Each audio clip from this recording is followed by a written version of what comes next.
Break બાદ સ્વાગત આપનું। આપ જોઈ રહ્યા છો ગુજરાત ફર્સ્ટ। ક્ષત્રિય આંદોલન યથાવત છે અને એ જ ક્ષત્રિય આંદોલનને લઈને સૌથી મોટા સમાચાર મળી રહ્યા છે। વડાપ્રધાન નરેન્દ્ર મોદી જ્યારે ગુજરાત આવી રહ્યા છે 2 દિવસના પ્રવાસ પર, ત્યારે તેઓના પ્રવાસને લઈને મહત્વપૂર્ણ જાહેરાત કરવામાં આવી છે।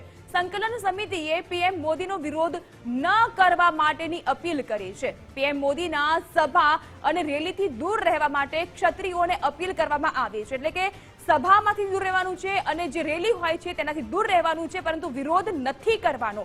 વડાપ્રધાનની સુરક્ષામાં જોખમ ઊભું ન થાય તેનું ધ્યાન રાખવા માટેની પણ તાકીદ કરવામાં આવી છે। સંકલન સમિતિએ સમસ્ત ક્ષત્રિય સમાજને સંબોધીને આ સંદેશ પાઠવ્યો છે કે જેમાં વડાપ્રધાન નરેન્દ્ર મોદીનો વિરોધ ન કરવા માટેની અપીલ કરવામાં આવી।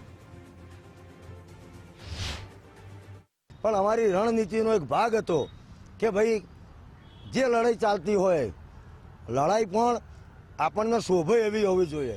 એટલા માટે ખૂબ સઘન ચર્ચા વિચારણા પછી અને પોલીસ ડિપાર્ટમેન્ટની વિનંતી પણ હતી કે આવું ક્યાંય ન થાય, એટલે અમે સરકારે અમને સાથ આપ્યો છે તો અમે પણ સરકારને વડાપ્રધાનશ્રીની સભા પૂરતો સાથ આપીએ છીએ। અને અમે એટલું પણ કીધું કે ભાઈ હવે આ તબક્કો પૂરો થયો છે, એટલે કોઈ કાર્યાલયનું ઉદ્ઘાટન હોય, કોઈ પણ રાજકીય નેતા ભાજપનો હોય કોંગ્રેસનો હોય એની સભામાં જઈને ક્યાંય અશાંતિ ફેલાય એવું કૃત્ય કરવું નહીં। કોઈ રેલીનો વિરોધ ના કરવો, અને વિરોધ કરવો હોય તો રોડની સામે બાજુ શાંતિથી ઊભા રહીને કરવો, લોકશાહી ઢબે કરવો।